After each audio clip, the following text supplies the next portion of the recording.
Hi everybody, just a few comments for you that you may assist you comes to responding to the activity for the video that you have to watch. It's important to remember that we all have a different reality.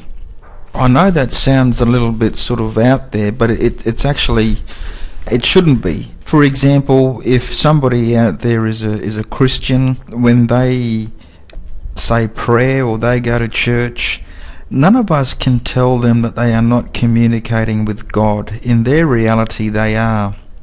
Another example is if somebody's in the Amazon jungle and they are conducting a particular ceremony, none of us can tell them that they are not travelling to the Milky Way while they're doing that ceremony. This is because their people have always believed that this particular ceremony makes them travel to the Milky Way, for example.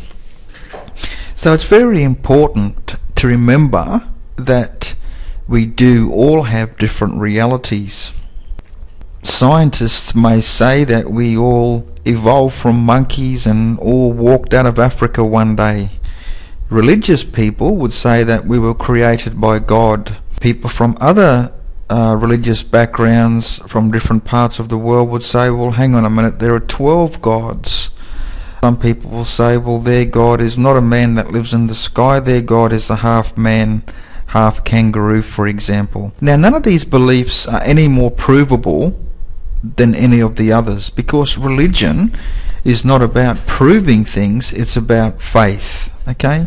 Now, the whole way they see themselves, they see their connections to the world, and they see the land around them is influenced by their religious beliefs.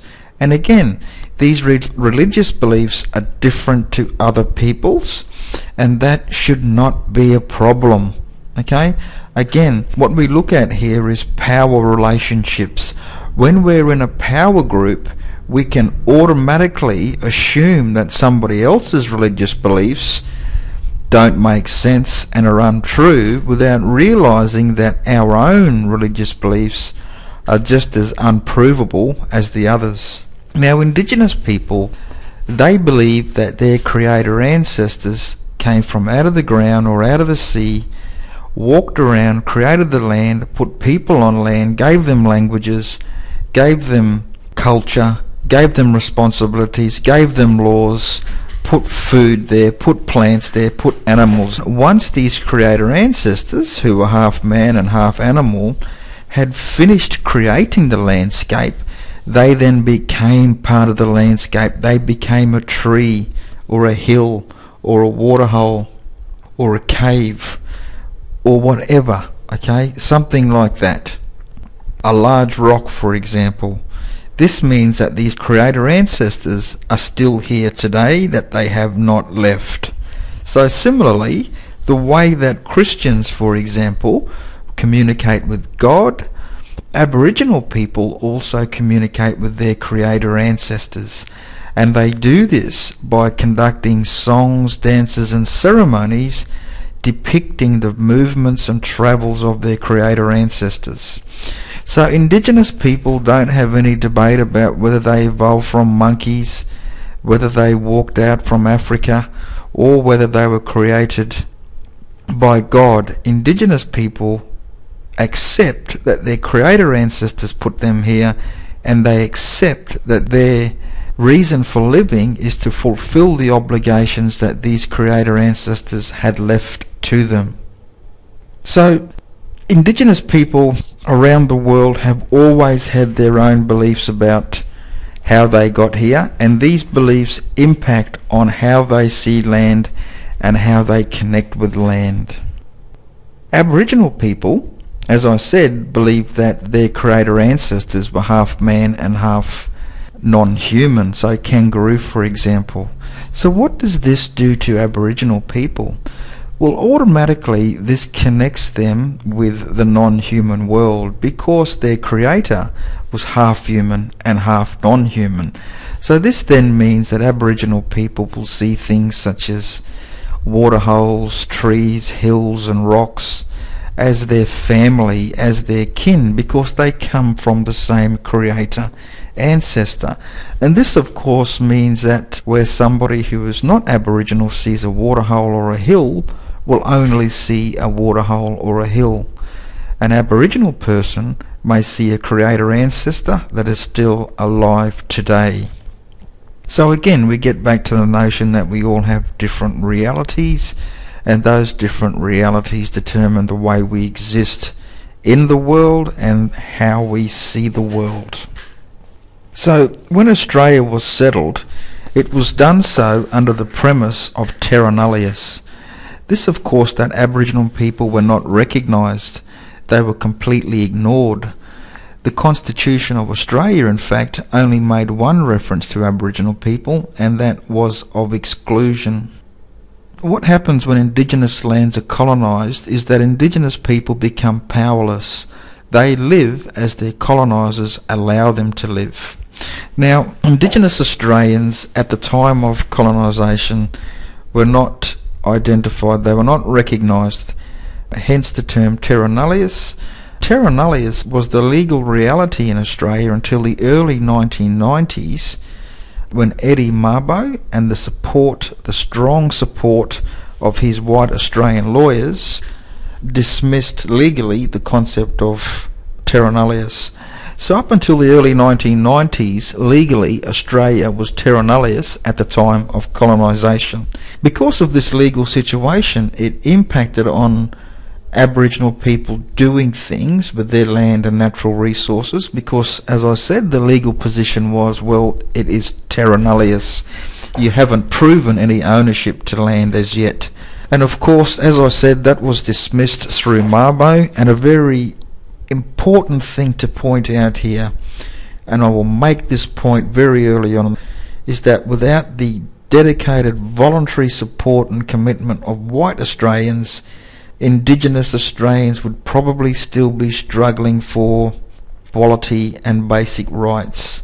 So as I said, we've all heard of Mabo, but none of us know the names of the white Australian lawyers who represented him for nothing. There are many examples of this. I could go on forever about the white Australians who've been crucial to Aboriginal development, but maybe at another time we'll return to this. Just one example before we move on is the first Aboriginal medical service that was established in the early 1970s in Redfern. They did not have a budget to attract and retain health professionals, so white Australian health professionals volunteered their time. So, as Australia was colonised, Aboriginal people were, for many reasons, moved off their lands, and this resulted in their attachment to land being impeded. So, Indigenous people around the world, for example, would argue that the reason for the environmental problems that we are experiencing today is a direct result of Indigenous people not being able to satisfy the obligations their creator ancestors left for them in different areas of land. That would be their belief. So, two of the important instruments of colonisation are religion and education. They really work well together.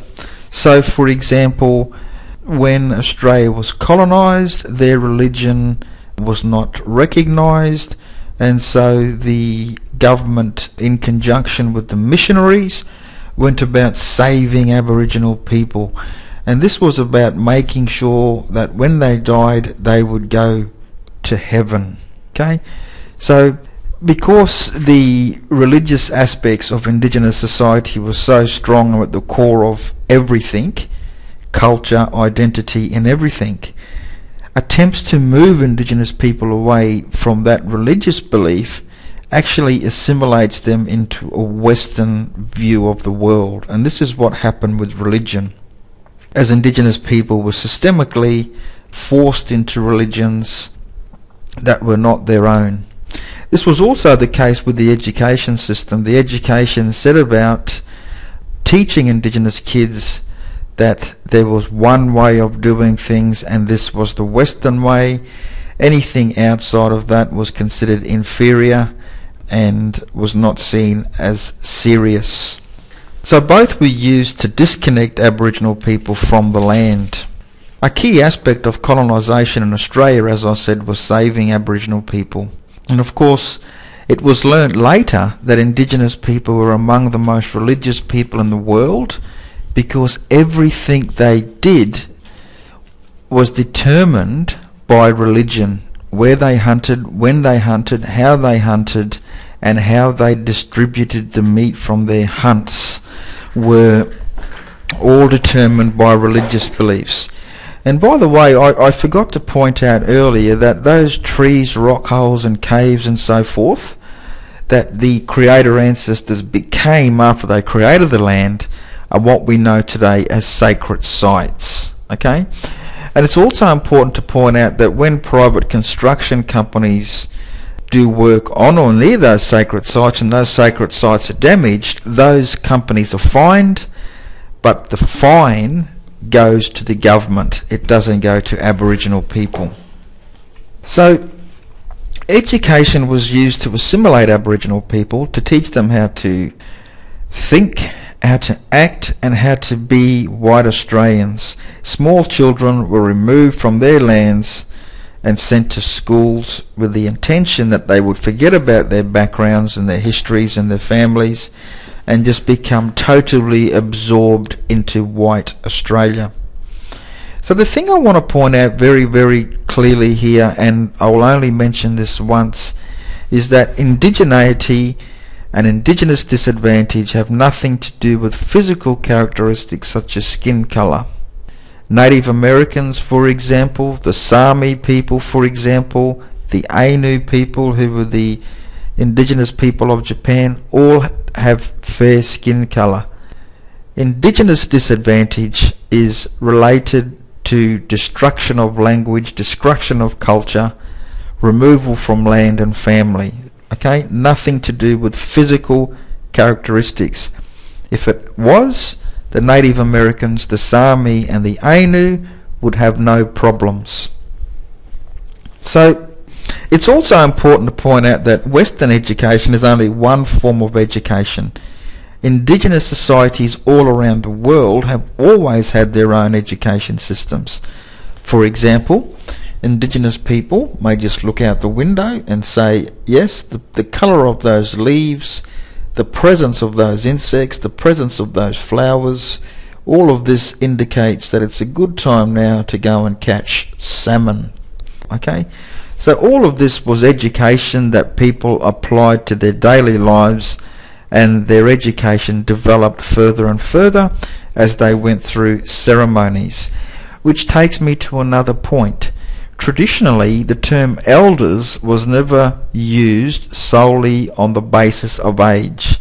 Indigenous people gained knowledge and status as they went through ceremonies. So these were rites of passage ceremonies. So if somebody was 17 and had gone through 2 ceremonies, and somebody was 50 and had not gone through a ceremony, the 17-year-old would have the knowledge and would be considered more culturally senior. Christianizing Aboriginal people was a process. It was a process that would result in Aboriginal people believing in Christian beliefs about the world. This would, of course, detach them from their spiritual connections to land. Even in the NT, we see this form of assimilation occurring today through the super shires, for example. This is where the NT government has declared that it would not provide basic funds and services to the traditional homelands of Aboriginal people. Instead, Aboriginal people would have to leave their homelands and relocate to larger centralised towns, and this means that they will not be able to live on their traditional lands and derive their identity, language and purpose for being from their traditional lands. Indigenous connections to land are important to Indigenous health and identity. As we saw in the video, Indigenous people's identities are closely connected to land. And we are seeing this increasingly today with Indigenous people with the highest levels of Western education.